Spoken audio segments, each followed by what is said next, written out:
Oh, listen, this is spectacular. I was here in 2001 when a lot of this began to start, and over the years I've been in different places, been around the world, serving with the Salvation Army, and I retired a couple of years ago, and I'm doing some work with the Salvation Army here with some history.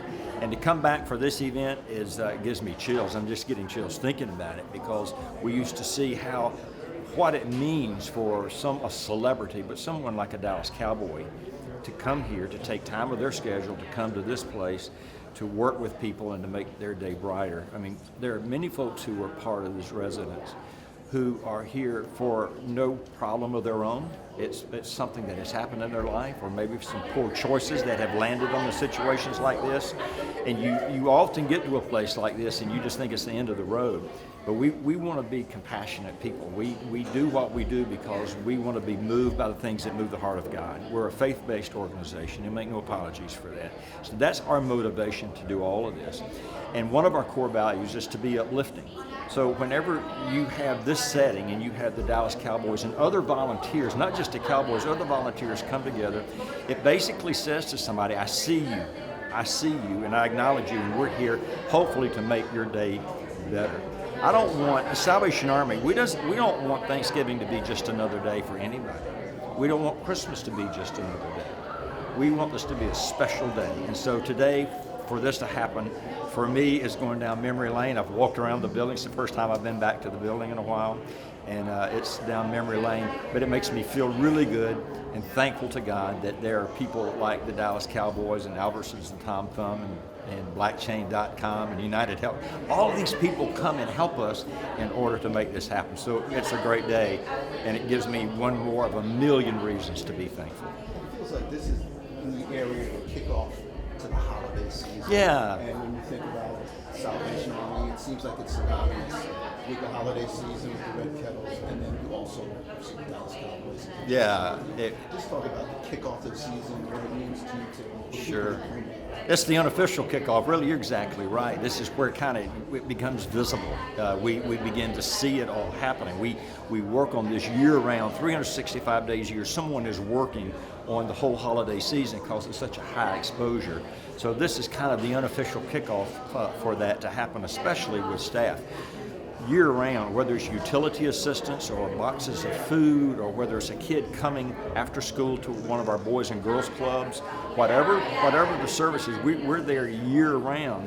And the holiday, this kickoff for the holiday service that we do, just kind of motivates us all the way through. People who donate money to the Salvation Army and the Red Kettles is not only for Christmas, but for year-round to help us do what we do in order to make people better, in order to speak into someone's life so that they can be better people. Not just because of the Salvation Army, though we're the vehicle, but for donors, for people who give time, money, or resources to get them to understand that they're making a difference. At this very facility, I was interviewed by the media a long time ago, and I was asked the question, what is your biggest challenge as a leader of one of the largest not-for-profits? And without hesitation, it came to me. Money's always an issue, but that wasn't the biggest issue. And I think it would go well today. I think it's the same, that the biggest issue is to get people like you and people who will be here today to realize that when you drop money into a kettle, when you volunteer an hour, you are making a huge contribution into the lives of someone else and making their life better.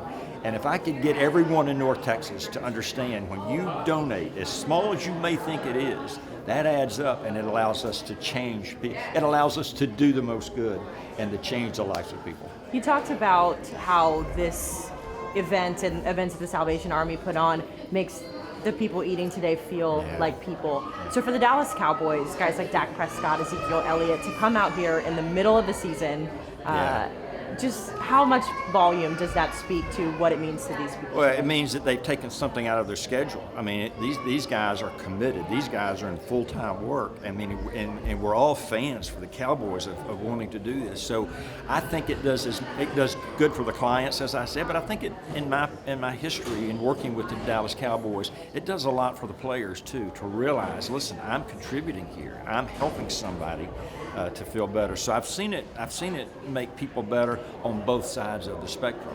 There are stories that are told of kids that come to some to our centers, and the Army ministered to them, and they learned how to work with community. They learned how to play football and became professional athletes. Emmett Smith, our own Emmett Smith, got his start playing at the Salvation Army Boys and Girls Club in Pensacola, and now he was a Dallas Cowboy. And we think we can contribute to the lives of those so that people can become whatever it is they want to be.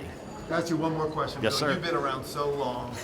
Great relationship with Charlotte. Great relationship with the Jones family, the Cowboys organization. John, will you talk specifically about Charlotte, the Jones family, everything that you? I could speak all day about the relationship with Gene and Jerry and Charlotte, the whole Jones family.